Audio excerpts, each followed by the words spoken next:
Russia, 1889. The empire stretched wider than any kingdom in Europe, glittering with palaces, jewels, and armies that seemed unshakable.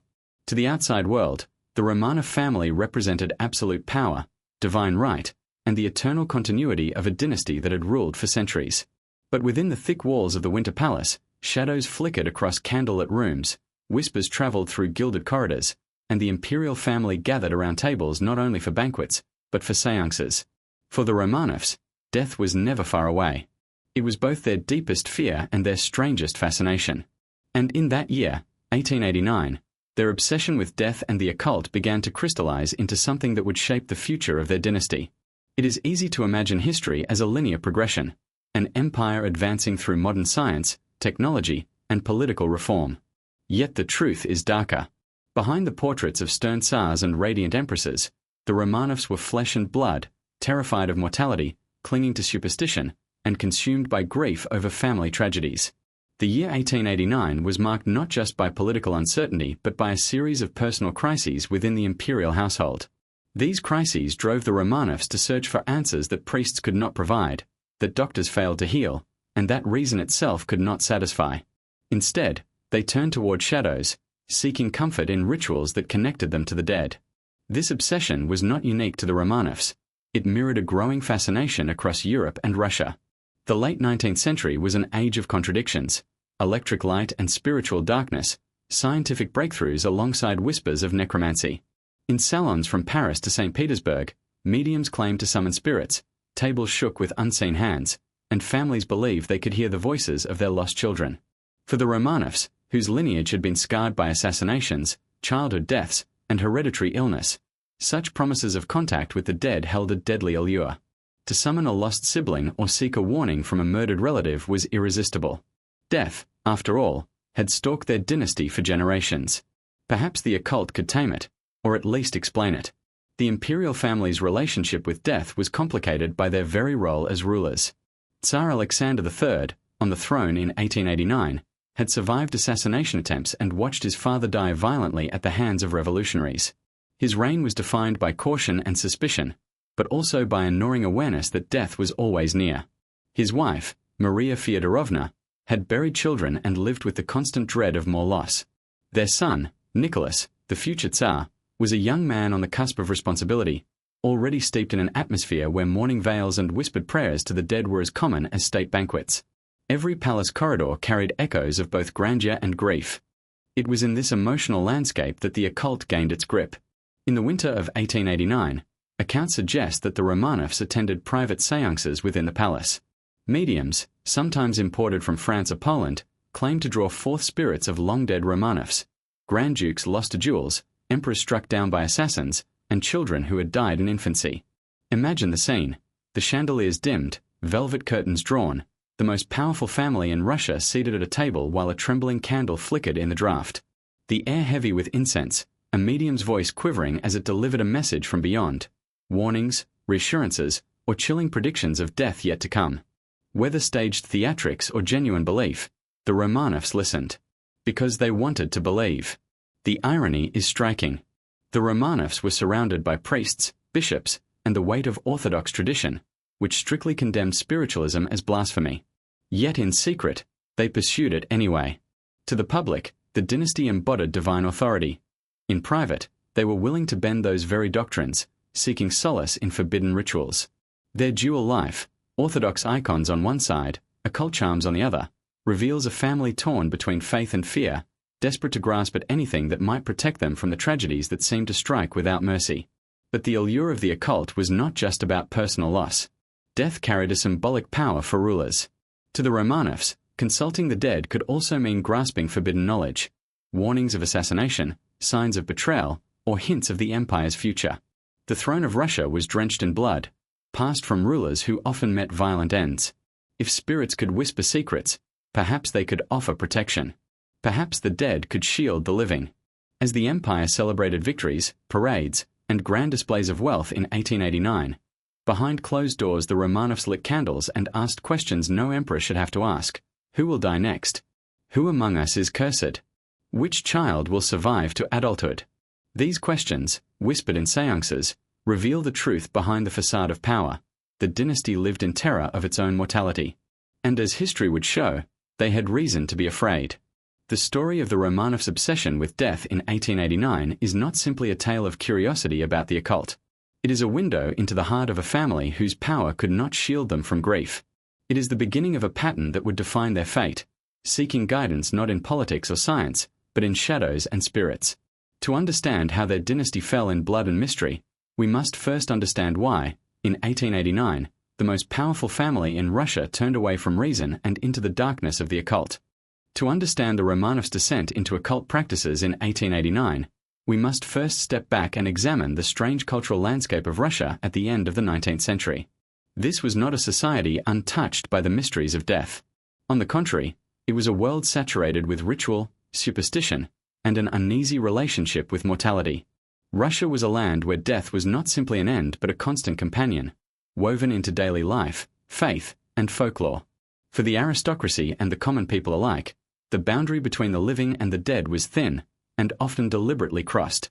In the villages that spread across the vast Russian countryside, peasants told stories passed down through generations, legends of restless spirits, cursed lands, and the souls of the dead who lingered among the living.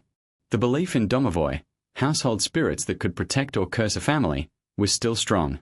Wives lit candles for their deceased children, not simply as a religious gesture, but to keep their spirits from becoming lost in the darkness. Death was not only feared, it was interacted with, negotiated with, sometimes even invited to the table. The Russian Orthodox Church condemned many of these practices, yet tolerated them quietly because they were impossible to erase from the cultural fabric. At the same time, a different phenomenon was sweeping across Europe, and it soon reached the glittering salons of St. Petersburg and Moscow. Spiritualism, born in America in the mid-19th century and imported to Europe, captured the fascination of the upper classes. Seances, table-turning, automatic writing, and clairvoyant demonstrations became fashionable amusements in Paris, London, and Berlin. For many aristocrats, these rituals began as entertainment, a way to shock guests and provoke curiosity. But fascination often turned to belief. And in Russia, a land already predisposed to mysticism, the movement took root with even greater intensity. This was the paradox of late 19th century Russia. On one hand, an empire rushing toward modernity. Railroads stretched across the steppes, telegraphs clicked with coded messages, and cities buzzed with the energy of factories and electric lights. On the other hand, an older, darker world clung to the Russian psyche, one filled with superstition, holy relics, and the eerie conviction that the dead were never truly gone. The Romanovs, sitting at the very top of this empire, embodied that paradox. They ruled over a land that celebrated science and progress, yet they themselves often placed more trust in omens, visions, and prophecies. The cultural obsession with death was also shaped by the role of the Orthodox Church. Unlike many Western branches of Christianity, Russian Orthodoxy placed enormous emphasis on death rituals, prayers for the dead, and the promise of resurrection. Funerals were elaborate, steeped in incense and chants. Icons of saints and martyrs who had met violent ends were venerated daily. The Church constantly reminded believers that earthly life was fleeting, and that one's soul needed constant vigilance to prepare for eternity. For the devout, death was not to be hidden, it was to be confronted. For the fearful, it became an obsession. The 19th century was also a time when Russia was drenched in death at a national level. Cholera and tuberculosis ravaged cities, claiming thousands of lives every year. The mortality rate for children was staggering. Even noble families with wealth and access to doctors routinely buried their young. Political violence added another layer. Tsars, Grand Dukes, and statesmen were assassinated with alarming frequency, often in brutal public spectacles. These were not abstract events for the Romanovs. They were lived experiences, woven into the family story. The death of Alexander II in 1881, blown apart by a revolutionary's bomb, hung like a spectre over the dynasty. Every family member, every courtier, lived with the knowledge that they could be next. Against this backdrop, it is not surprising that whispers of occult knowledge were irresistible. If science could not save a dying child, perhaps a mystic could. If priests offered only generalized prayers, perhaps a medium could provide specific answers. The line between faith and desperation blurred. The salons of St. Petersburg filled with candlelit gatherings where aristocrats asked questions of the dead, watched tables levitate, and recorded supposed messages from the spirit world. Some dismissed it as parlor tricks, but others left those rooms shaken, convinced they had brushed against forces that the Church warned them to avoid. For the Romanovs, who moved between the sacred rituals of orthodoxy and the glittering modernity of their imperial court, the cultural obsession with death was not something distant. It was at their doorstep. Courtiers whispered of seances, books on mesmerism and necromancy circulated in secret, fortune tellers and mystics found their way into noble homes. Even respected intellectuals flirted with spiritualism, framing it as a kind of new science that might one day be proven by physics. This veneer of legitimacy made the occult less shameful, even fashionable. And in a world where death was never far, fashion easily gave way to belief. Yet it is crucial to note that Russian fascination with the occult was not purely entertainment, as it often was in Paris or London. In Russia, it had teeth. The fear of assassination, the prevalence of disease, and the orthodox fixation on mortality combined to make spiritualism deadly serious. When a noblewoman attended a séance in St. Petersburg, she might not be looking for amusement, she might be desperately begging to hear from a child buried in a frozen grave. When a court official whispered about mediums, it was often with a tone of dread, not delight. And when the Romanovs themselves leaned in to listen during a séance, it was not curiosity, it was desperation. By 1889, this cultural atmosphere had fused into something uniquely Russian, a mixture of orthodox morning rituals, peasant folklore, and imported Western spiritualism. Death was everywhere, and attempts to speak to it became normalized among the elite. The Romanovs, surrounded by priests on one side and mystics on the other, found themselves trapped between two worlds. In public, they upheld tradition, presenting themselves as defenders of orthodoxy. In private, they listened to mediums, clutched talismans, and wondered what messages the dead might send. And in this tension, between faith and forbidden knowledge, between science and superstition, the seeds of their obsession with death were sown. If the culture of Russia in 1889 provided fertile soil for an obsession with death, the Romanov family themselves were the perfect seeds to let it grow. For beneath the grandeur of their palaces and the carefully painted portraits of strength, the dynasty lived with grief as constant as the ticking of the palace clocks. To understand why the occult became more than a curiosity for them, we must look closely at the individuals within the family during that pivotal year, and the private tragedies that made death an inescapable presence in their lives. At the center of the dynasty stood Tsar Alexander III, a towering figure in every sense of the word. Broad-shouldered, stern, and famously conservative, he presented himself as the embodiment of strength and stability after the assassination of his father, Alexander II. But beneath the imposing exterior lay a man who had been shaped by trauma.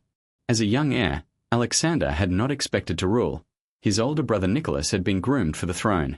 But fate struck cruelly, and Nicholas died suddenly of tuberculosis in 1865, leaving Alexander, unprepared and untrained, to take his place. That death haunted him, for it was the first reminder that the throne he inherited was not secured by divine right alone. It was vulnerable to the whims of mortality.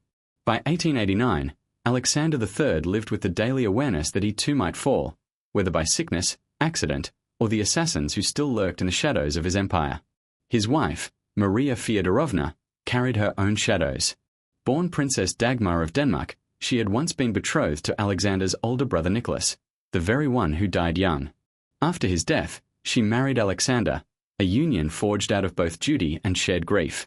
Though outwardly she appeared elegant and composed, Maria carried the strange burden of having married two brothers, one alive, one dead.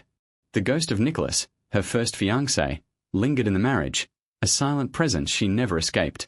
For a woman who had lost children of her own and who moved through court life surrounded by death, the lure of séances and the hope of hearing a voice from beyond must have been irresistible.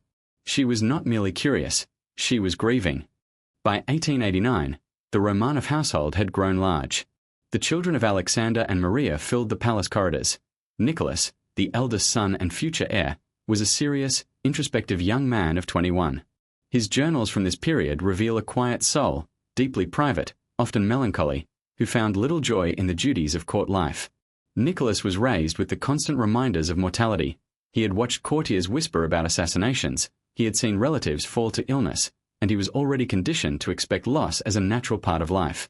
This somber perspective would define his later rule, but in 1889 it was still forming, a young man steeped in shadows, drawn, perhaps inevitably, toward the occult interests that swirled around his family. Nicholas' siblings added their own layers of tragedy. His brother George, just a few years younger, suffered from chronic ill health, most likely tuberculosis. His condition meant that death was a frequent topic at the family table. The Romanovs could not speak about their future without acknowledging the uncertainty of Georgia's survival. Their sister, Xenia, though young and spirited, was also shaped by this environment of grief. Every sibling grew up in a world where funerals were as common as birthdays, where the line between a feast and a mourning service was sometimes measured in weeks. Even in childhood, they were taught not only to bow before priests but to fear the invisible hand of death that seemed to strike the dynasty again and again. Beyond their immediate household, the Romanovs were surrounded by reminders of mortality. Grand dukes and distant cousins fell in duels, in hunting accidents, in mysterious illnesses. The very walls of their palaces were lined with portraits of ancestors who had died young, violently, or tragically. For a child growing up in such an environment, history itself whispered warnings. Each painting, each icon, seemed to say, "You too will die, and perhaps sooner than you think." It is no wonder that the family grew fixated on rituals meant to control fate, protect against curses, or summon the guidance of the dead. Letters and diaries from this period reveal the family's private anxieties. Maria Feodorovna often wrote of her fears for her children's health, her dread of revolutionaries, and her reliance on charms and prayers for protection. Nicholas wrote in his journal about deaths at court, noting them with a tone of resignation rather than surprise. Alexander III, though publicly disdainful of weakness, privately confessed to friends that he felt haunted by the memory of his father's assassination, convinced that death would strike him in the same violent fashion. These were not abstract fears, they were daily companions. The family lived in gilded palaces, but their minds were filled with shadows. Even the rhythms of the imperial calendar reinforced the presence of death. Religious holidays were steeped in prayers for the dead. Anniversaries of assassinations were marked by solemn ceremonies. The Romanovs could not celebrate their power without also commemorating their losses. In 1889, as the empire prepared for festivals and court gatherings, the family privately marked anniversaries of deaths, turning joy into a cycle of grief. Every candle lit in the Winter Palace Chapel was both a prayer and a reminder of what they had lost. For the Romanovs, grief often turned inward, creating secrecy and silence within the family. Tragedies were not always spoken aloud but lingered like uninvited guests at the dinner table. This silence pushed them further into rituals that promised answers. When a child grew ill, when a courtier whispered of assassination plots, when the family gathered in mourning, the temptation to turn to mediums and mystics grew stronger. Their fears made them vulnerable, and those who promised to communicate with the dead found eager listeners in the imperial household. By 1889, the Romanov family was caught in a cycle of fear, secrecy, and fascination. They were not alone in this. Other aristocratic families in Europe dabbled in seances and consulted mediums. But for the Romanovs, the stakes were higher. Their dynasty was soaked in blood and tragedy. Their personal lives were riddled with loss. And their private fears of assassination and illness made death not a distant concept but an intimate companion.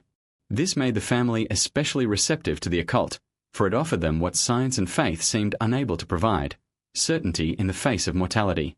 And so the great imperial family of Russia, clad in jewels, guarded by armies, feared by millions, was, in truth, fragile.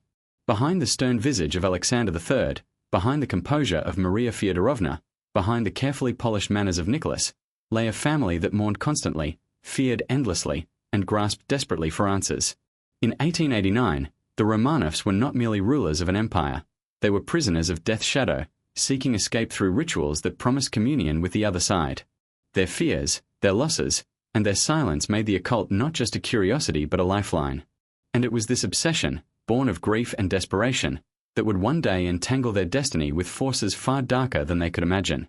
Inside the Winter Palace, where chandeliers dripped with crystal and guards marched with rigid discipline, there existed another, far more secret world. It was a world of drawn curtains, extinguished lamps, and hushed voices. This was where the Romanovs entertained not foreign ambassadors or military generals, but mediums, men and women who claimed to channel the dead. In the winter nights of 1889, when St. Petersburg was blanketed in snow and the Neva River groaned with ice, seances became part of the hidden life of the imperial family. To the public, they were defenders of orthodoxy, pillars of divine order. But behind those heavy doors, the Romanovs joined hands in the dark and listened for voices that belonged to the dead. The practice of spiritualism had arrived in Russia years earlier, imported from Europe where it had already scandalized and fascinated high society. In Paris and London, Aristocrats had grown addicted to the drama of table-turning seances. Some treated them as fashionable amusements, others became true believers. By the late 1880s, Russian salons echoed with the same phenomena: tables trembling, mysterious knocks in the walls, ghostly whispers in languages no one present could speak. For most nobles, it was a curiosity, a thrill to liven a dull evening. But for the Romanovs, the seances carried a different weight. Each question they asked was heavy with grief. Each silence that followed was filled with dread. Accounts from courtiers and diaries suggest that mediums were occasionally smuggled into the palace discreetly. Foreign spiritualists were especially valued, their exotic reputations enhancing their credibility. A Frenchwoman was said to have performed trance sessions in which she claimed to speak with assassinated Romanovs. A Polish clairvoyant, trembling and pale, allegedly summoned the voice of a child who had died in infancy, leaving the Empress Maria Feodorovna weeping. Whether these were true supernatural encounters or carefully staged manipulations hardly mattered. For a family steeped in loss, even the faintest illusion of contact with the dead was enough to bind them tighter to the ritual. Imagine the scene: the Winter Palace, with its marble halls and echoing staircases, transformed into something intimate and sinister. Heavy velvet curtains pulled shut against the cold, candles flickering in brass holders, casting long shadows on gilded walls. Around a polished oak table sat the most powerful people in the empire. Yet in this moment, they were not rulers, but mourners. Hands clasped tightly, breaths held, waiting for the crack of a knock, the shudder of a table, the strange rush of cold air that signaled a presence. The silence was so complete that the faintest sound seemed thunderous. Then, perhaps, a voice, hoarse, strange, but unmistakably human, emerged from the lips of the medium. A dead child. A slain emperor. A warning yet to be fulfilled. In that instant, the Romanovs were transfixed, their fear mingled with hope. But seances were not simply emotional outlets. They also became tools of decision-making. Some sources whisper that mediums were consulted about political dangers. Could the spirits warn of assassination attempts? Could they reveal which ministers could be trusted? The line between personal grief and political paranoia blurred. If a table shook 3 times, was that the voice of a murdered ancestor warning of treachery? Or was it the trembling hand of a nervous participant? The ambiguity mattered little to the family, who were already inclined to believe. They saw signs everywhere, omens in every sound. The dead had become advisors, their supposed voices shaping choices that affected an empire. Of course, not all members of the court welcomed these rituals.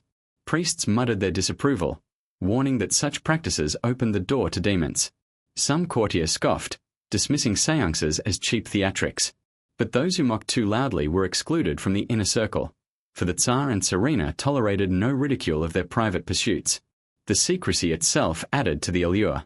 The very fact that seances had to be hidden gave them an aura of forbidden power. For the Romanovs, this secrecy was intoxicating. They were doing something not even their orthodox patriarchs could condone. It was rebellion cloaked in grief. The experiences were not always comforting. At times, the messages that came through were chilling. A medium once claimed to see shadows gathering around Nicholas, the heir, predicting danger in his future. Another session reportedly ended with the medium collapsing, muttering incoherently about rivers of blood. These moments shook the family, planting seeds of dread that would only grow in the years to come. Yet they returned again and again, unwilling to resist the pull of the unknown. Like addicts, they sought one more glimpse, one more whisper, one more chance to defy the silence of the grave. The seances also had a theatrical quality that appealed to the Romanov sense of drama. Theatrics and politics were not far apart. Both relied on performance, on spectacle, on manipulating belief. In this way, spiritualism fits seamlessly into their world. Just as a Tsar's coronation was a holy drama meant to convince millions of divine legitimacy, so too was a seance a private drama meant to convince a family that death was not final. Both relied on ritual, on symbols, on the suspension of disbelief. And in both, the truth mattered less than the belief it inspired. By 1889, these gatherings had become a quiet pattern. They were not held every night, nor even every week, but they lingered in the palace atmosphere like smoke. The servants who set the candles knew. The guards who watched the corridors whispered. Rumors spread, as they always did, that the imperial family was dabbling in forbidden arts. Some said it was harmless. Others said it was dangerous, even unholy. But whatever outsiders believed, For the Romanovs, the seances filled a void that neither faith nor science could satisfy. In a world where assassins lurked and children died, the promise of speaking with the dead was too powerful to resist. And so, in 1889, the Imperial Court of Russia became not only a place of politics and ceremony, but a chamber of shadows. Behind golden doors, the Romanovs listened to voices that may or may not have been real, and allowed themselves to believe that the dead had not abandoned them. It was a fragile comfort, one built on candle smoke and whispered words. But it was comfort all the same. In those moments, the imperial family could imagine that death was not an enemy, but a doorway.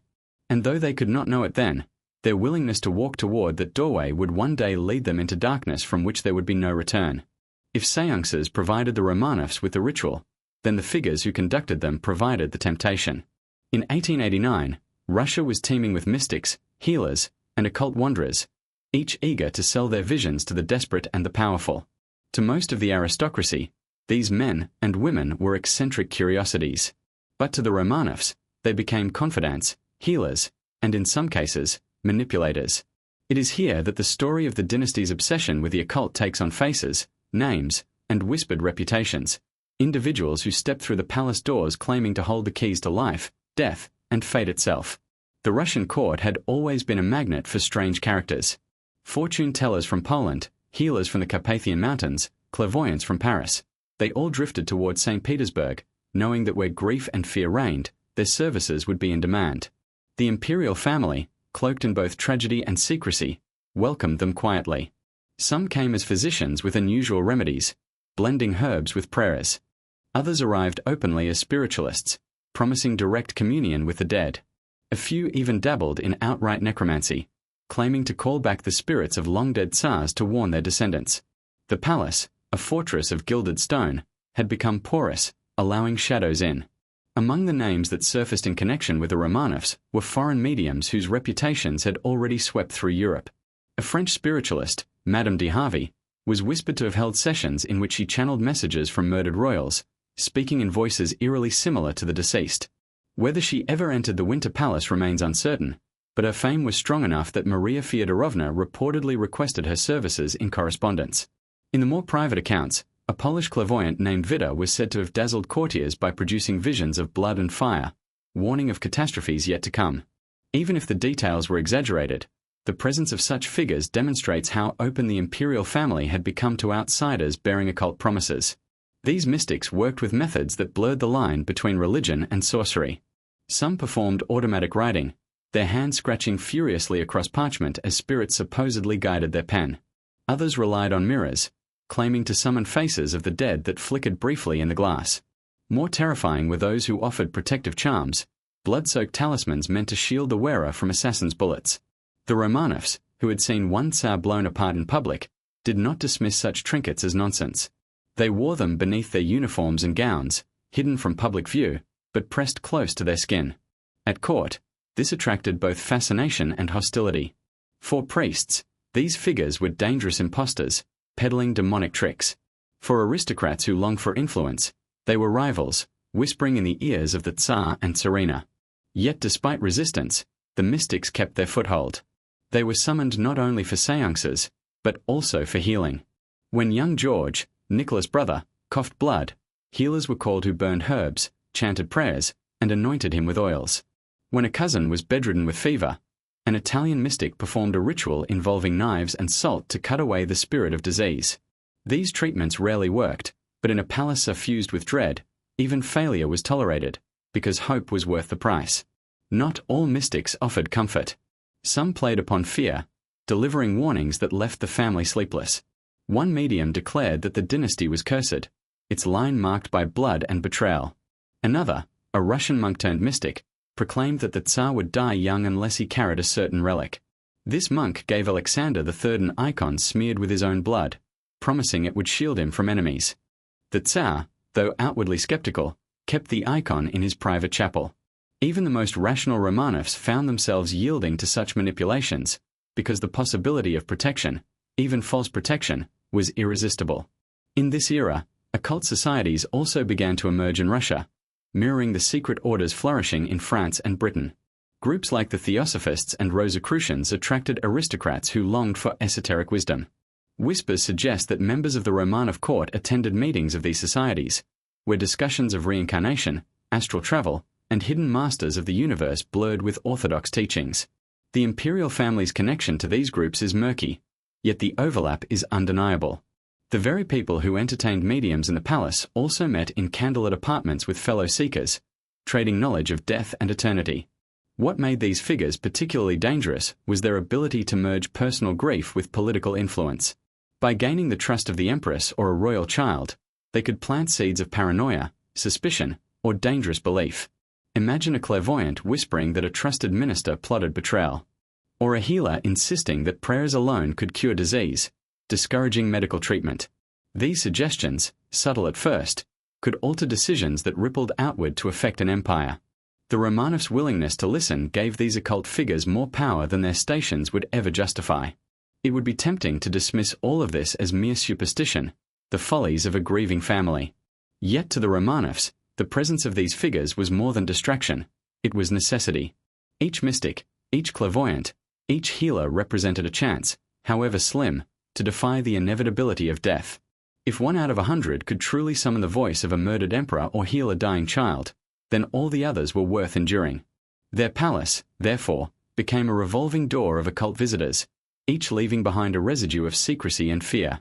By 1889, the Romanovs' reliance on these figures had become an open secret within the court. Servants whispered about mediums in the halls. Courtiers muttered about healers replacing doctors. The clergy fumed quietly, yet dared not challenge the Tsar directly.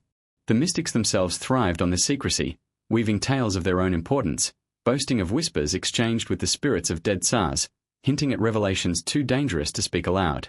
They were not just performers, they were parasites feeding on grief. And the Romanovs, bound by fear and loss, welcomed them into their lives again and again. This pattern, established in the late 1880s, would lay the groundwork for what was to come in the following decades, when figures like Rasputin would step fully into the spotlight. The mystics of 1889 may not have been remembered by name, but they set the precedent, opening the gates of the Winter Palace to the occult. Each seance, each healing, each whispered prophecy carved a deeper channel in the family soul, one that would eventually swallow them whole. The Romanovs did not simply flirt with spiritualism, they surrendered to it, allowing strangers to shape their fears and feed their obsessions. And in those candlelit rooms, beneath the painted ceilings of Imperial Russia, the seeds of doom were being quietly sown. The late 19th century was a paradox of progress and despair. In 1889, Russia was a nation straddling two worlds, one foot planted firmly in tradition and superstition, the other stepping, reluctantly, into the age of science and modern medicine. This paradox was nowhere more visible than in the Romanov court itself, where physicians in pristine uniforms brushed shoulders with mystics bearing charms and whispered prayers. To understand how the family became so deeply entangled with the occult, one must examine the strange and often tragic state of science and medicine in Russia at the time, and how death continued to outrun even the most advanced treatments of the age. Medical science was advancing rapidly in Western Europe. Louis Pasteur's germ theory had reshaped the understanding of disease. Antiseptic surgery was gaining ground thanks to Joseph Lister, and new diagnostic instruments such as the stethoscope were slowly transforming medicine from guesswork into science. Yet Russia lagged behind. Hospitals in St. Petersburg and Moscow were often overcrowded, underfunded, and resistant to change.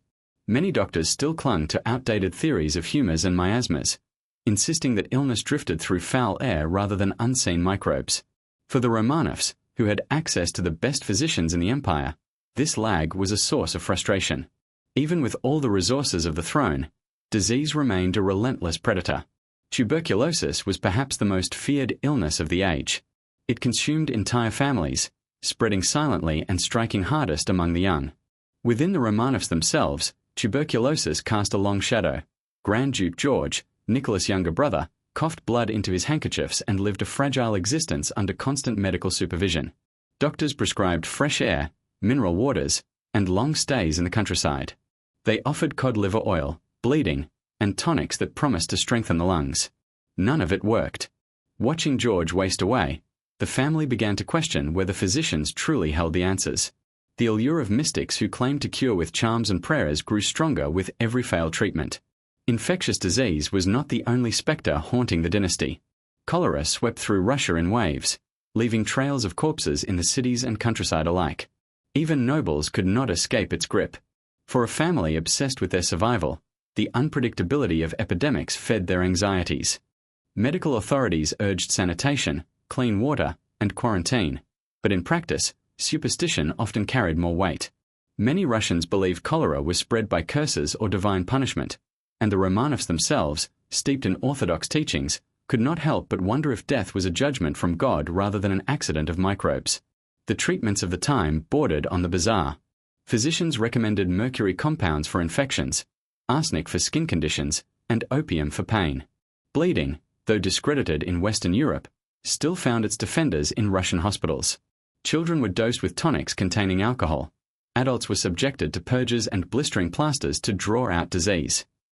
These methods were painful, often fatal, and rarely effective. Small wonder, then, that the Romanovs sought alternatives. Mystics promised gentler cures, herbs blessed with prayers, icons rubbed with oil, protective amulets to be worn close to the skin. To a family weary of bloodletting and poison tonics, these offerings seemed merciful by comparison. The tension between doctors and mystics created a strange rivalry within the palace. Physicians, trained in universities, bristled at being overshadowed by itinerant spiritualists. They warned the Tsar and Tsarina that seances and charms endangered their health, that reliance on mystics undermined real science. Yet these same physicians failed again and again to save children from fevers, to stop tuberculosis from consuming its victims, to predict the sudden heart attacks and strokes that carried nobles to early graves. Each failure eroded their credibility. Each coffin lowered into the earth widened the gap between science and faith. In that gap, the occult took root. Even the Romanovs themselves lived as contradictions. They consulted doctors daily, yet wore talismans around their necks. They allowed surgeons to prescribe tonics, yet invited mediums to pray over the same patients. Alexander III himself was famously distrustful of doctors, dismissing many of them as charlatans.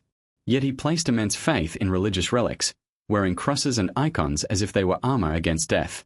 His wife, Maria Feodorovna, relied on both worlds, listening carefully to medical advice, but also keeping close the charms and prayers offered by spiritualists. For her children, both medicine and magic became part of daily life, impossible to separate. What is most striking is how the two worlds often overlapped. Some physicians themselves dabbled in mysticism, blending their clinical practice with spiritual rituals. A doctor might prescribe cod liver oil in the morning, then secretly bless the child's room with incense at night.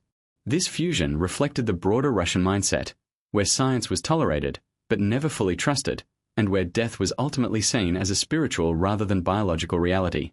In such a world, the occult did not compete with medicine. It supplemented it, filling in the gaps where science faltered.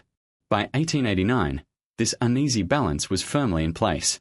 The Romanovs lived in a palace filled with contradictions, one corridor lined with physicians' offices, another echoing with the voices of mediums. A doctor might emerge from George's sick room with a grim diagnosis, only to be followed by a mystic whispering reassurances from the spirits. The Tsar, caught between skepticism and desperation, tolerated both. The Empress, bound by grief, welcomed both. And Nicholas, the young heir, absorbed these contradictions deeply. For him, the lesson was clear. Science could not be trusted alone. Death was not merely a matter for doctors. It was a realm where spirits and rituals held sway. The impact of this on the Romanov psyche was profound. Medicine taught them to wait for symptoms, to endure painful treatments, to accept death as inevitable. The occult promised the opposite, that death could be defied, that illnesses could be reversed, that assassinations could be foreseen and prevented. The two worldviews clashed constantly within the palace walls, leaving the family oscillating between hope and despair. And with each failure of medicine, the occult gained more power. For the Romanovs, this was not simply a matter of preference, it was survival. Their empire was plagued by disease, their dynasty scarred by assassinations, their family stalked by hereditary illness. Science could not shield them. Faith alone did not comfort them. But the occult, with its rituals, charms, and whispers from beyond, seemed to offer both protection and meaning. In 1889, this fragile balance between science and superstition defined their lives. The Romanovs lived in a world where doctors wrote prescriptions, and mediums wrote prophecies, and both were taken seriously. In that strange, liminal space between medicine and mysticism, the seeds of their undoing were quietly taking root. For the Romanovs, death was never a distant figure. It lived in the very heart of their household, shaping their daily rituals and family traditions. The rituals surrounding death within the imperial family were unlike anything in Europe, for they combined the strict ceremonies of Russian Orthodoxy with whispered superstitions and private practices borrowed from the occult. In 1889, to witness how the Romanovs confronted death was to see a family that could not let go, a dynasty clinging desperately to the belief that death could be softened, controlled, even manipulated through ritual. Orthodox Christianity dictated much of the imperial family's relationship with death. The Russian Church held that every soul required constant prayer after passing, that candles must burn before icons, and that memorial services must be performed on specific days after burial, the 3rd, the 9th, the 40th, each marking the soul's progress in the afterlife. The Romanovs adhered to these traditions with public devotion. When a member of the dynasty died, the funerals were immense spectacles, stretching over days, filled with incense, chanting choirs, gilded coffins, and processions through cathedrals lit with hundreds of candles. For the public, these ceremonies reinforced the Romanovs' divine status, a reminder that their deaths were as holy as their lives. But behind closed doors, the rituals continued, and it was there, in the shadows, that the occult began to seep in. Within the family's private chambers, mourning took on a more secretive form. Maria Feodorovna, the empress, was particularly devoted to mourning rituals. After the loss of her first fiancé, Nicholas Alexandrovich, and later the deaths of her own children in infancy, she clung to personal tokens of the dead. Locks of hair were kept in lockets, pressed between prayer books. Tiny clothing items were preserved in drawers, never discarded. Each item became a relic, imbued with power, a bridge between the living and the departed. Even Alexander III, known for his stern demeanor, carried small religious medals and relics into his private chapel, convinced that the spirits of his dead relatives lingered close by, offering protection if properly honored. For the Romanovs, mourning was not only emotional but physical. The family adopted extended periods of wearing black, far beyond what etiquette demanded. Curtains were drawn in palace rooms, mirrors were covered, and candles were lit at odd hours to ward off restless spirits. These were orthodox practices, yet their intensity and secrecy hinted at something more. At times, talismans were slipped beneath pillows, amulets blessed by mystics hidden in clothing. The boundary between official mourning and private ritual was blurred. It was as though the Romanovs were attempting to negotiate with death, to keep it appeased, to ensure that when it struck again, and it always did, it would not take the ones they loved most. One of the most macabre traditions of the family was the veneration of corpses. The Romanovs did not shy away from the dead. They kissed the bodies of their departed, even when disease or decay made them unrecognizable. They insisted on elaborate embalming, preserving the dead with chemicals and perfumes so that their presence could linger longer. Rumors swirled that some members of the dynasty kept body parts or relics hidden away, bones of saints, fragments of clothing stained with blood from assassinations. Whether true or not, such rumors reflect the atmosphere of the time, an environment where relics of death were treated as objects of power. The Romanovs were not horrified by death's touch, they sought to harness it. Perhaps most unsettling were the prayers and rituals directed not only toward the salvation of the dead, but toward the manipulation of their presence. Some mediums who visited the palace encouraged the family to keep photographs of deceased relatives in their bedrooms, claiming that the images could act as conduits for communication. Maria Feodorovna, torn between grief and belief, reportedly spoke aloud to the portraits of her dead children, waiting for signs in flickering candle flames or unexpected drafts of cold air. At times, these rituals grew darker. A mystic suggested that drops of wax from mourning candles, hardened and shaped into tiny figures, could act as talismans against illness. Such practices were strictly forbidden by the Church, but grief often silences caution. In the loneliness of their mourning, the Romanovs experimented with these forbidden rituals, layering them onto the official Orthodox practices that the public expected them to uphold. Even their burial traditions carried an eerie weight. The imperial tombs in the Peter and Paul fortress were not simply graves, they were shrines. Each new burial meant another coffin placed beside centuries of ancestors, forming a necropolis of tsars, empresses, and murdered heirs. The Romanovs visited these tombs regularly, lighting candles, whispering prayers, and, at times, leaving offerings that went beyond orthodox rites. The tombs themselves seemed alive, repositories of power and lineage. To pray there was to commune not only with God but with the dynasty's restless dead. In 1889, when the family entered those crypts, they were not merely honoring their ancestors, they were seeking their protection. Death rituals also shaped the daily behavior of the living. Nicholas, the heir, recorded in his diary moments of silent remembrance, noting anniversaries of deaths with somber precision. He often withdrew into solitude, marking the day of his uncle's assassination or his cousin's passing with private reflection. His sense of duty as heir was interwoven with a sense of doom, as though each death around him was a rehearsal for his own. His brother George's illness further deepened this atmosphere, turning their household into a place where death was not exceptional but expected. Each cough, each fever, each fainting spell became a signal, a reminder that another ritual would soon be required. The blending of orthodoxy and occultism in these death rituals created a unique culture of mourning. On one hand, the Romanovs appeared as devout Christians, following the church's elaborate rituals for the departed. On the other hand, they slipped into secret practices, talismans, seances, charms, that belonged to a world far outside the church's blessing. To outsiders, they were guardians of tradition. In private, they were desperate mourners, willing to grasp at any promise of control over death. It was a contradiction that defined their dynasty, and in 1889, it had never been more visible. These rituals gave the Romanovs a sense of power, but they also chained them to grief. Instead of allowing the dead to pass into memory, they kept their presence alive in daily life. Every candle lit, every relic touched, every séance held was a reminder that death had never truly left their household. It was always waiting, always watching, and in their rituals, they invited it closer still. By turning death into a daily practice, the Romanovs blurred the line between living and dead until both seemed to inhabit the palace together. And while it gave them comfort, it also meant that death ruled them more completely than life ever did. The Romanovs' fascination with death was not shaped by grief alone. It was sharpened, again and again, by the violence of politics. In 1889, Russia was a nation trembling beneath the weight of revolutionaries and anarchists.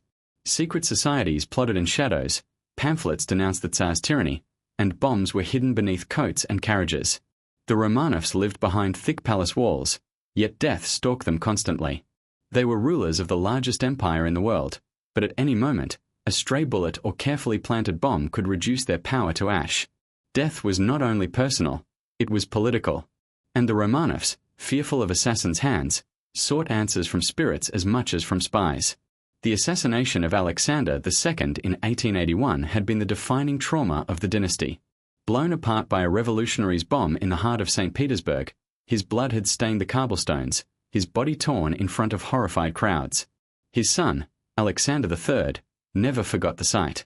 It haunted him, a reminder that divine right offered no protection against gunpowder. By 1889, the memory of that death still lingered in the family's mind. It was not just history. It was a wound that bled into every conversation, every decision. Whenever the family gathered, the spectre of assassination hovered nearby, a silent guest at the table. For a dynasty obsessed with mortality, these killings confirmed their deepest fear, that death was not only inevitable, but waiting for them with knives and bombs. Revolutionaries did not allow the family to forget. Attempts on their lives continued. Grand dukes were shot in the streets, high-ranking officials murdered in their carriages. Rumors spread of plots to poison banquets, to attack railway cars, to storm palaces in the night. Guards lined the palace halls, but fear seeped through anyway. The Romanovs could never escape the knowledge that at any moment, their dynasty might end with an explosion or a blade. In such an atmosphere, it is easy to see why they turned to seances. If spirits could whisper warnings, perhaps they could reveal which enemies lurked in the shadows, or when the next attack would strike.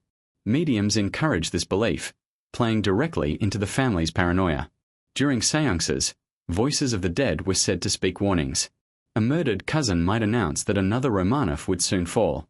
A long-dead emperor might caution Alexander III to beware of betrayal within his own guard. Each message, whether real or fabricated, deepened the family's unease.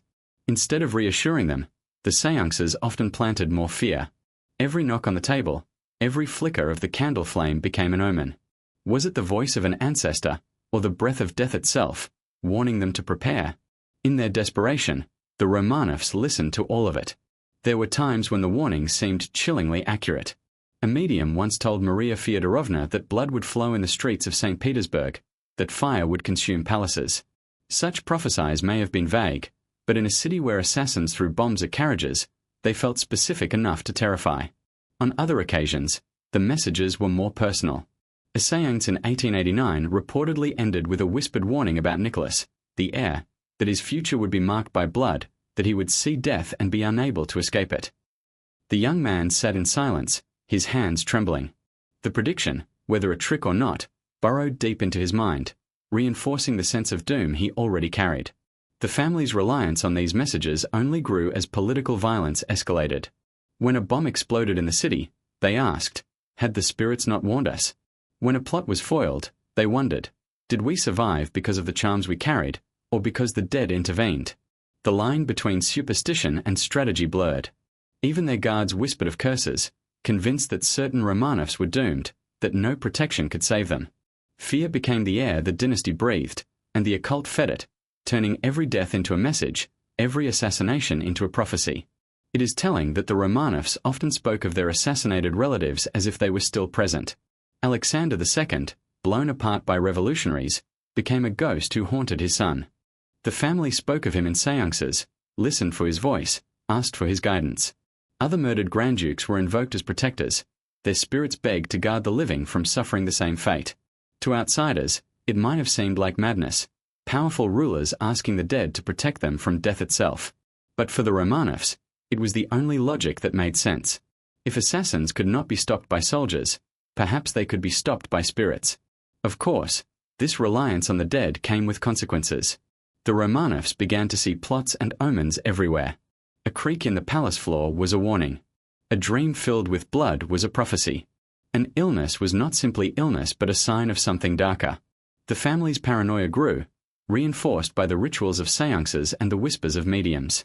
This paranoia made them more isolated, more distrustful of advisors, more dependent on each other and on the mystics they consulted. In many ways, the assassins achieved their goal without ever lifting a bomb. The Romanovs ruled in fear, haunted by both the living and the dead. The empire itself absorbed this atmosphere. Courtiers spread rumors of curses on the dynasty, whispering that the Romanovs were doomed because of sins committed generations earlier. Superstitions circulated that each Tsar was fated to die violently, that the blood spilled in assassinations would only demand more blood. These rumors found fertile ground in a society already steeped in mysticism.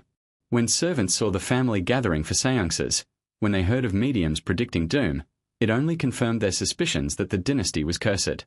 Fear spread outward from the palace, infecting the court, the city, the nation. By 1889, political assassinations and the fear of spirits had fused into one narrative for the Romanovs. Death was not simply random violence, it was destiny, written into their bloodline, confirmed by every seance and every whispered warning. The occult, rather than calming their fears, magnified them, making every death part of a larger prophecy.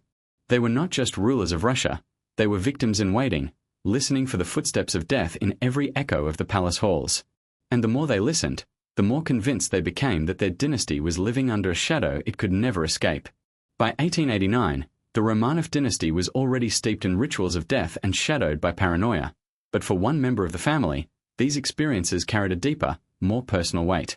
Nicholas Alexandrovich, the future Tsar Nicholas II, was 21 years old, standing at the threshold of adulthood, responsibility, and a throne that promised power yet delivered dread. He had been raised in palaces filled with whispers of ghosts, educated under the shadow of assassinations, and steeped in the rituals of mourning that defined his family. And in that formative year, his introduction to the occult marked the shaping of a mind, and a destiny, that would one day steer the entire empire toward disaster.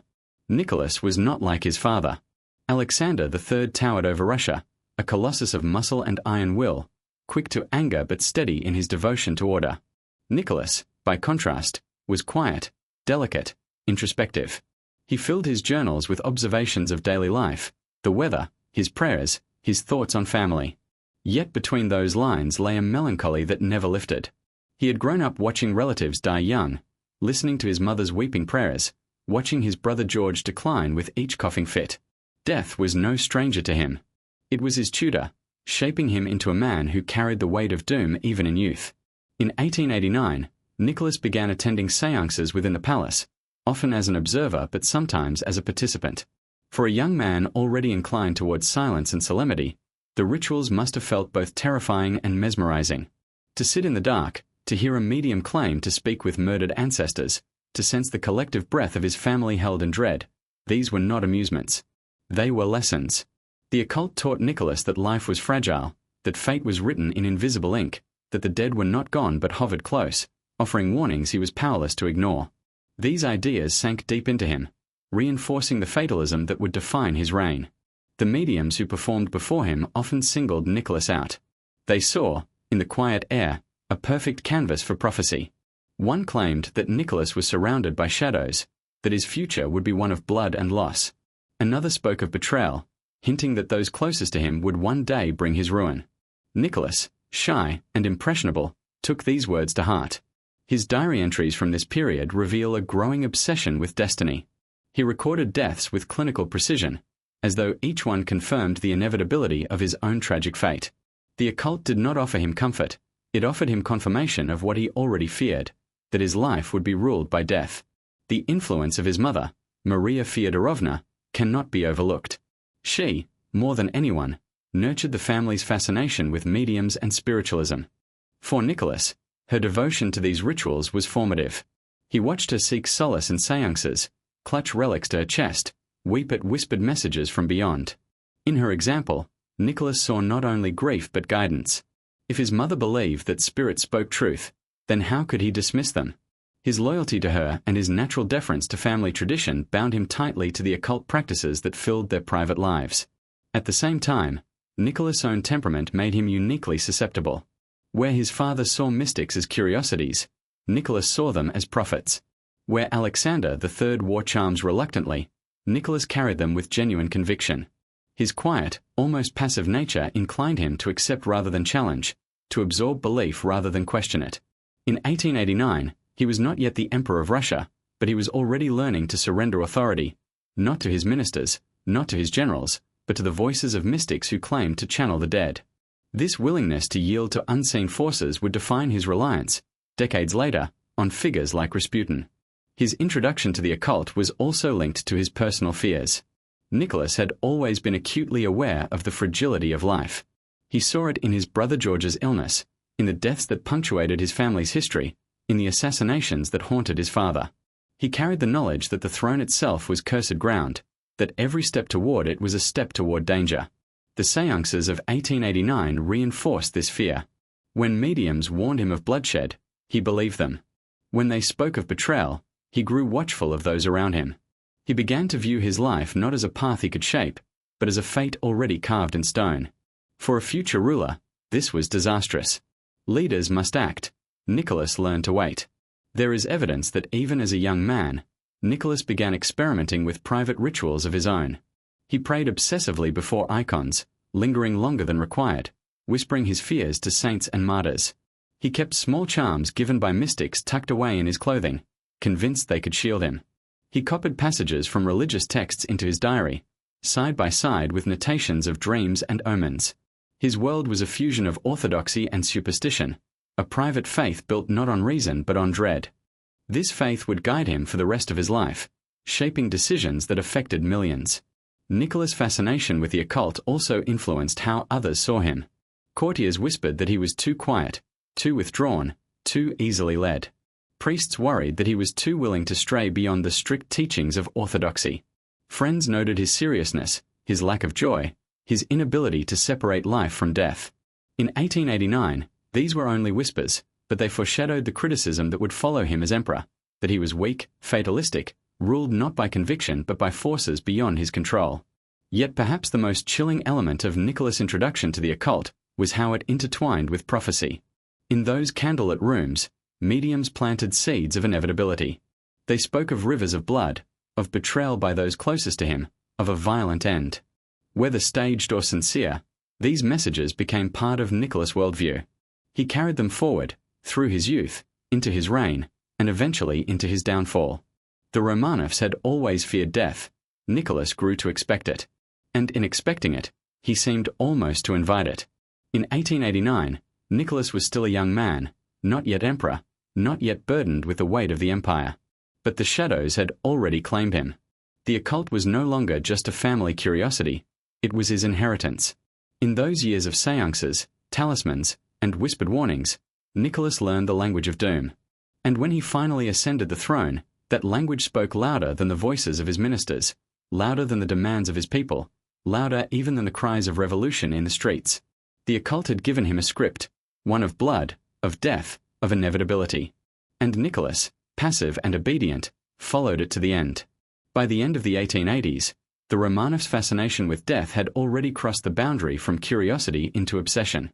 But beneath the rituals of mourning, the seances, and the protective charms lay something darker, rumors of practices that pushed even beyond spiritualism into the forbidden territory of necromancy. Whispers spread through court corridors, echoed in the drawing rooms of nobles, and appeared in the hushed testimonies of servants, that the imperial family sought not only to speak with the dead, but to command them. Whether fact, rumor, or slander, these stories reveal how deeply entwined death and the occult had become in the dynasty's image, and how the line between history and myth blurred around their secrets. Necromancy had long been condemned by the Orthodox Church as one of the gravest of sins. To summon or bind the dead was to defy the natural order of God. Yet in Russia, a land where folklore spoke of spirits wandering forests, where peasants left offerings for the souls of the departed, and where Orthodox funerary rites themselves bordered on the mystical, necromancy did not feel impossibly distant. The Romanovs, desperate for protection and burdened by endless tragedy, became the subjects of rumors that they had turned to such forbidden practices. It was said that mediums did not merely call up voices, but shadows, specters that flickered in candlelight, appearing in mirrors or across the surface of darkened water. The family, so the whispers went, watched these apparitions with both horror and hope. Some accounts suggested that specific seances in the palace shifted into something far more sinister. A medium from Warsaw was said to have performed rituals not with candles and prayers but with blood. He demanded a drop from each participant, claiming that the spirits required a living sacrifice, however small, to break through the veil. The empress reportedly recoiled, but the ritual was completed, and the medium fell into a violent trance, screaming in the voice of a murdered Romanov. Whether the event truly occurred or was exaggerated in retelling, it captured the imagination of the court. If blood was spilled, even a drop, then the Romanovs had ventured into territory no monarch should dare approach. Other rumors spoke of relics that bordered on the macabre. Icons said to contain fragments of bone, talismans allegedly soaked in the blood of martyrs, charms woven from the hair of the dead. These objects, whether real or imagined, carried a chilling symbolism, that the family no longer drew a boundary between reverence and manipulation. For the faithful, relics were meant to inspire devotion. For the desperate, they became tools of protection, even control. The Romanovs, whispered critics, were not only venerating the dead, they were trying to use them. The stories grew darker still. Servants spoke of a hidden room in one of the palaces where seances were conducted in secret, with walls lined not only with icons but with black cloths, where prayers were mixed with strange incantations. Some claimed that the Romanovs sought to summon the spirits of their assassinated ancestors, not merely to hear their guidance, but to bind their power, to harness their violent deaths as a shield against future assassins. Alexander II, blown apart by dynamite, was said to appear as a restless shade, his voice echoing warnings through mediums. But in these rumors, he was not just a messenger, he was a weapon, his death fueling a curse that would strike at those who threatened his descendants. The line between superstition and slander was often thin in imperial Russia. Enemies of the dynasty were quick to paint them as blasphemers, accusing them of sins that would erode public faith in their divine right to rule. But the persistence of these rumors, repeated, embellished, whispered over decades, reveals how plausible such practices seemed, given the family's already visible obsession with spiritualism. If they held seances, why not necromancy? If they consulted mediums, why not sorcerers? The very secrecy of the imperial household made it easy for shadows to take root and grow. For Nicholas, the young heir, these rumors carried a personal sting. To be surrounded by whispers that your family trafficked with the dead was to inherit not only a throne but a curse. He had been raised to believe that his life was bound to tragedy, and the suggestions that his family invited darkness into their own halls only reinforced his fatalism. To a mind already steeped in omens, the idea that blood rituals or necromancy had occurred was not impossible. It was destiny, unfolding around him, pulling him deeper into its grip. Yet the darker truth may lie not in what the Romanovs did, but in what they were perceived to have done.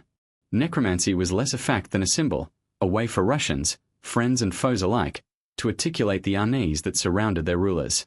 The dynasty, wrapped in wealth and ceremony, seemed untouchable. And yet death consumed them endlessly.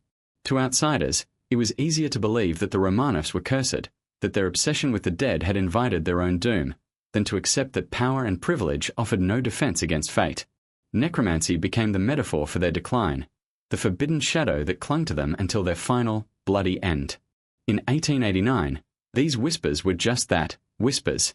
Rumors in the dark, stories traded by candlelight, gossip muttered by courtiers who feared to speak too loudly. But they reveal the truth of the dynasty's reputation, that the Romanovs were no longer seen as rulers touched by God, but as a family marked by death, haunted by the very spirits they sought to control. Whether or not they practiced necromancy, the perception was enough. Their image was tainted by it, their legacy entwined with it, their destiny shadowed by the idea that they had crossed a line no ruler should cross. The Romanovs' forbidden legacy was not written in official documents or recorded in public ceremonies. It lived in rumors, in the uneasy glances of servants, in the hushed warnings of priests, in the knowing smirks of political enemies. It was a story told in shadows, but shadows of power. And for a family obsessed with death, those shadows became indistinguishable from truth. In the end, whether they ever raised the dead or merely dreamed of it hardly matters. What matters is that the Romanovs were believed to have done so. And belief, more than fact, would shape their fate. By 1889, the Romanovs had wrapped themselves in rituals of death so completely that life itself seemed secondary, a fragile interlude before the inevitable. Every séance, every talisman, every whispered prophecy reinforced the belief that they were bound to tragedy. To outsiders, the dynasty appeared strong, an emperor with an iron fist, an empire vast and glittering. But inside the palaces, where shadows lingered and candles flickered against gilded walls, the Romanovs were prisoners of fear. Their obsession with death had ceased to be a private quirk. It had become a force that shaped their choices, clouded their vision, and foreshadowed the doom that history would carve into their name. The irony of their situation was inescapable. They were the rulers of millions, with armies at their command and the wealth of a vast empire at their disposal. Yet they were paralyzed by an enemy that could not be bribed, defeated, or suppressed: mortality. It haunted them not only in their personal lives but in their politics. Each assassination, each funeral, each illness was interpreted not simply as misfortune but as destiny. The Romanovs no longer viewed death as a natural end. They saw it as a curse, a prophecy unfolding around them. And because they believed themselves cursed, they acted as though they were. In this atmosphere, the occult became both a comfort and a trap. The family turned again and again to mediums and mystics, hoping for reassurance. But instead of soothing them, the séances often confirmed their darkest fears. Prophecies of blood and betrayal echoed through the palace, shaping how they saw themselves and their empire. Rather than focusing on reforms or strategy, their attention turned inward, consumed by omens. When a revolution brewed in the streets, they saw not political unrest but the hand of fate. When illness struck their children, they saw not biology but curses. In surrendering to these interpretations, they blinded themselves to reality, trading rational governance for fatalistic despair. The seeds planted in 1889 grew steadily in Nicholas, the heir. His introduction to séances and occult warnings shaped his worldview at a critical moment. He absorbed the family's obsession with death like a sponge, internalizing its rituals and its paranoia. For Nicholas, death became a script rather than a possibility, a certainty rather than a threat. His sense of doom was so profound that when he finally ascended the throne, he ruled not with confidence but with resignation. In his mind, the empire's decline was not something to be fought, it was something to be endured. The occult had not only colored his beliefs, it had written his destiny for him. The family's fixation on death also alienated them from their people. While peasants struggled with famine, disease, and oppression, the Romanovs retreated into candlelit rooms, listening to mediums and clinging to charms. Their obsession made them appear distant, detached, wrapped in rituals that had little to do with the struggles of ordinary Russians. To the public, they were divine rulers chosen by God. To themselves, they were haunted souls bargaining with the dead. This dissonance widened the gulf between ruler and ruled, leaving the dynasty increasingly isolated. And isolation, in an age of revolution, was fatal. What makes 1889 so haunting in hindsight is how clearly it foreshadowed the dynasty's eventual fate. The rituals of that year, the séances, the mourning practices, the whispered prophecies, were not mere eccentricities. They were rehearsals for the final tragedy. Every candle lit in memory of the dead was a flicker of the flames that would one day consume the dynasty. Every prophecy of blood was an echo of the gunfire in Ekaterinburg in 1918. Every whispered fear of betrayal foreshadowed the night when the Romanovs were led into a cellar and abandoned by those sworn to protect them. They had invited death into their lives so often that, when it finally came, It felt less like a surprise than a fulfillment. It is tempting to see this as superstition fulfilled, prophecy made real. But the truth may be simpler and more chilling. By obsessing over death, the Romanovs prepared themselves for it, expected it, and in some ways hastened it. Their fatalism made them blind to change, blind to reform, blind to the living world outside their grief. They looked to the dead for answers, while the living, their people, their ministers, their revolutionaries, reshaped Russia around them. By the time they realized the danger, it was too late. Their obsession had become a self-fulfilling prophecy. Alexander III, the Patriarch of 1889, embodied this contradiction most clearly. He was a man of immense physical power, yet he lived in constant fear of the assassins who had killed his father. He wore charms, clutched relics, and listened to mediums, even as he projected strength in public. His duality, iron fist by day, fearful mourner by night, set the tone for his children. Nicholas inherited not his father's strength, but his fear. And it was that fear, sharpened by occult rituals, that defined the dynasty's final years. The palace itself seemed to embody the family's fixation. Its gilded halls were filled with icons of saints, yet its private chambers echoed with whispered incantations. Its chapels resounded with orthodox hymns, yet its drawing rooms hosted mediums. The Romanovs lived in a fortress, yet within that fortress they invited shadows. To walk through their palace in 1889 was to walk through a labyrinth of contradictions: power and fear, faith and blasphemy, life and death. And at its center was a family who no longer knew how to separate them. By the time the dynasty fell, the line between obsession and destiny was impossible to untangle. Did the Romanovs fall because they were cursed, as they believed? Or did they fall because their obsession with curses blinded them to the reality of revolution? In truth, both are part of the same story. By surrendering to death's grip in 1889, they began a path they would never leave. They allowed fear to guide them, paranoia to isolate them, prophecy to define them. They made death their constant companion, and death, in the end, claimed them all. Looking back, 1889 was not just another year in the long reign of the Romanovs. It was the year when shadows overtook them, when their fascination with the dead grew into an obsession that shaped their destiny. It was the year when rituals ceased to be rituals and became prophecies. And though they could not see it, every candle lit, every seance held, every relic clutched was a step closer to the cellar in Ekaterinburg. The Romanovs thought they were protecting themselves by courting the dead. Instead, they were rehearsing their own demise. The story of the Romanovs in 1889 does not end with seances, talismans, or whispered prophecies. It ends with a shadow that stretched forward into the 20th century, a shadow that grew darker with every year until it swallowed the dynasty completely. What began as private rituals of mourning and curiosity became, over time, the defining feature of their fate. For in choosing to live with death, to speak with it, to court its power, the Romanovs prepared themselves not for survival but for destruction. Their obsession was not simply a quirk of character, it was a prophecy made flesh. When we look back on the Romanovs' fascination with death, it is tempting to dismiss it as the eccentricity of a grieving family. After all, many aristocrats in the 19th century dabbled in spiritualism. Seances and mediums were fashionable entertainment across Europe. But for the Romanovs, it was different. They did not approach the occult with playful skepticism. They approached it with desperation, with hunger, with fear. Their rituals were not performances, they were prayers. And in those prayers, they revealed their deepest truth, that beneath the crowns and jewels, they were mortals who believed themselves cursed. In 1889, the empire stood tall. Alexander III ruled with an iron hand, projecting stability after years of upheaval. The Romanovs still glittered in their palaces, their power seemingly unshakable. Yet inside those palaces, shadows flickered. The family gathered in secret rooms, not to plan reforms or strategies, but to listen for the voices of the dead. They carried charms in their pockets, whispered incantations over their sick children, and asked spirits for guidance.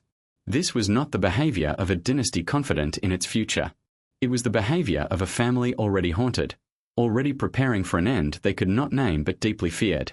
The rituals of 1889 cast a long shadow over the years to come. Nicholas, shaped by those seances and the fatalism they instilled, would ascend the throne carrying the belief that his destiny was fixed. He would rule not with vision, but with resignation, convinced that the empire's decline was inevitable. When revolution spread, he saw it not as a political movement but as the unfolding of prophecy. When Rasputin entered the family's orbit decades later, Nicholas and Alexandra embraced him not simply because he promised healing for their sick son, but because he seemed to embody the same dark spiritual power they had been courting since 1889. The mystics and mediums of that year paved the way for the Siberian Stayets who would seal the family's fate. In hindsight, the Romanovs' obsession with death reads like a rehearsal for their own execution. Every candle lit for the dead was a foreshadowing of the candlelit basement in Ekaterinburg. Every prophecy of blood was an echo of the gunshots that shattered their lives in 1918. Every whispered fear of betrayal became a reality when their guards turned against them. The rituals of 1889 were not protection, they were prophecy. And the Romanovs, clinging to them, walked step by step into the destiny they feared most. The tragedy of the Romanovs is not only that they died violently, but that they lived as though death was always at the door. They invited it into their homes, into their prayers, into their dreams. They allowed themselves to be ruled not by vision, not by reform, not by the needs of their people, but by shadows. Death became their compass, and it led them only one way. Their empire crumbled not solely because of revolution or politics, but because the rulers themselves had surrendered to fatalism. They had become ghosts long before their bodies fell. And so we return to 1889, the year when the dynasty's obsession crystallized into something undeniable. That year, the Romanovs revealed themselves as more than rulers. They revealed themselves as mourners, as seekers of forbidden knowledge, as souls unable to escape the grip of mortality. The empire around them glittered with progress, but inside the palace, time stood still, frozen in candle smoke and whispered prayers to the dead.